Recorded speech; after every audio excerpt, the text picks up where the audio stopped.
welcome to my dojo, which is really just my backyard. It's a nice backyard. I mean, I have to deal with the constant sound of the highway, but it adds atmosphere. I'm not even afraid. Anyways, I am here to give you your first lesson. These aren't actually meant to, like, self-defense or actual sword training. It's just a way to, like, swing your sword really fancily so you can show off at, like, public places or whatever. And, I don't know, fun, I guess. But there is 4 ways that you could use your sword. And call this Venom Breathing. That's what my style is. That's what I'm teaching. I'm teaching you the style of Venom Breathing after Bane. Right here. Alright. So there's 4 forms. There's two-handed forms where you hold the blade with 2 hands. And then there's 2 one-handed forms where you hold the blade with 1 hand. And I'll be showing you 2 of the forms. This is the first form and the second form of one of the styles. And then in a separate video I'll show you the other 2 forms. But first, you always take your dominant arm and you have to pull it across. So you never keep your sword on the same side and then pull it out that way. It doesn't make any sense. And also, to make it really professional and fancy, when you unsheath your sword, you want to put the thumb up and then take it out of it like that to unsnap it. That's the flashy way to do it. So when you pull it out, you push your thumb up, it comes out, and it's simple as that.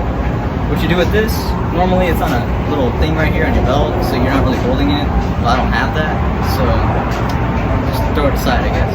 Don't actually do the respective way. Anyways, so this is the sword I got. You know, nice little thing here. It's pretty good. You can see the little edge on it. It's not really that sharp. And here's the hill, and there's no bottom part. Sorry about that. This is the little case I got for it. Pretty nice. Now, don't swing around an actual sword when you're practicing this, because it's not really safe. But I am a unofficial professional, so, you know, I'm not going to hurt myself or take any risks. But, okay, so, let's get on with the first form, and enough messing around. So, the first form is 2 hands. Like this, you want your dominant arm to be pretty much right against the hill, just like that. So you got a good grip on it, and your second hand, you could put your second hand down here, you can put it right up to your palm. I like to keep it like this so I have a nice grip, or you can extend it if you want, so you can have more maneuverability. That's fine. So the first thing you want to do is, for this form, you want to keep your sword straight out like this, like how you see it, like how you expect it. And the main goal is there's a star in front of it that is basically your attack path, right? So you will get the sword, swing up and to the right, and then once you do that, swing up and to the left, and you always want to return back to the starting position. Your sword point is facing your enemy. So for me, it's pointing at the little red dot. I keep it steady right there. I swing up through it, and then I bring it back. And I'll do that in slow-mo for you.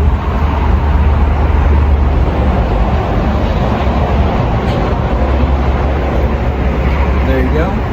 And so I do it one way, I do it another way, then you also do ones like this as well. So there's your 4 corners right there, top to bottom, top to bottom, bottom to top, bottom to top. There you go, that's your 4 striking patterns. Then you have the top and down, this is just straight down, and then straight up, like that. The top one's pretty self-explanatory, but the bottom one's a bit more complicated, so I'll show you a bit better. Notice how my left hand is pretty much not even on the sword at this point. It's really there just to hold the weight of the blade. Notice my grip kind of falls apart. You can keep your grip together as well if your hands are flexible and you know what you're doing, but a lot of people will break down their grip when sweeping up, but that's fine.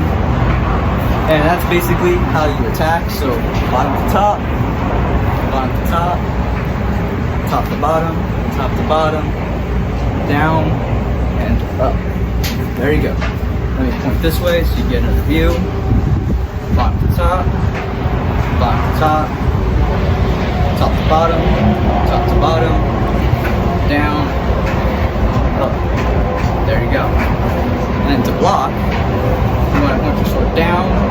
This is the low block. Down is another low block. Then you want to put the side for side blocks. And then you can put it like this for a top block. Another top block, so you can have it both ways. And the stabbing motion is the one I didn't mention. And that's because it's kind of its own thing. So the stabbing motion, twist your body around and you project it outwards. This, twist your body around, project it outwards, like that. And the main way to parry this in this form, the first sword form, is by getting the sword like this. So let's say it's coming at you, you push your sword like this, you twist it around and step to the side. Make sure that in slow motion. Like that. Like that. Now parrying's kind of difficult, but that's the way you do it. One more time. There you go. That's how to parry. That's how to stab. Let's review. Bottom to top. Bottom to top. Top to bottom. Top to bottom. Up. Down. Stab. There you go. Blocks.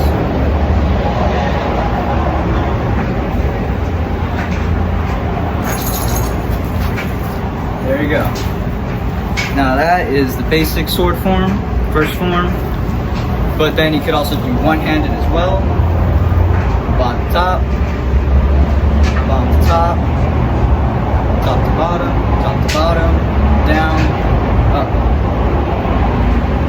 And also the one-handed variation gives you a lot more maneuverability, but it also takes a lot more strength and concentration as well.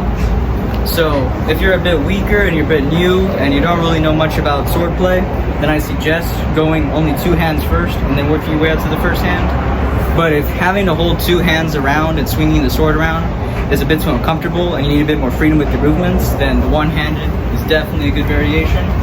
It offers a lot more maneuverability and a lot more ambidextrousness. Like if you can't use both hands, then this is fine because you can just use one hand and it's a lot simpler. I mean, you have to be strong to do this as well because, you know, you're swinging around like a 10-pound blade, so you gotta have a good grip.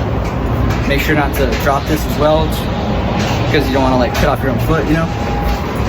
But let me show you the blocks as well. So you bring it down, to the side, up, to the side, this, and you parry. There you go. Now let me do the one hand one more time. Bottom to top, down, up. Actually, sorry about that. Up, like that way, not this way. This is the wrong way to do the up. You don't want to come on the same side that your arm is. That's the wrong way to do it. You want to have your arm on the other side and swing that way. So let me do it one more time. Bottom to top, down. Top to bottom, up, down. There you go. And also, if you want to know that little spin that I'm doing after I do every move, that is basically a way to just quickly and fancily put your sword back into its resting position.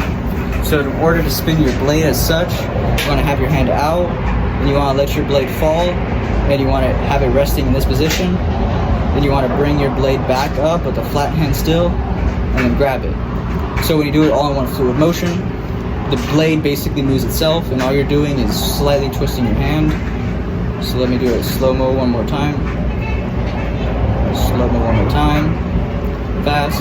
And also you can just keep spinning it. And also if you want to just keep spinning it without returning it back to its normal position, in order to do that, you want to just you never want to straighten your hand. You don't want to put your hand back on the sword. You want to just keep it flat and spin it over and over again. But that is also very dangerous, so unless you're confident with your sword abilities, then I wouldn't recommend spinning it over and over again. But if you're using like a plastic sword or a lightsaber type of thing, then it's fine.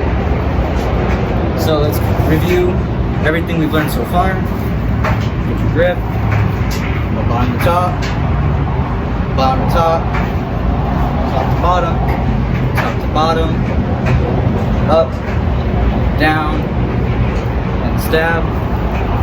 Then we have block,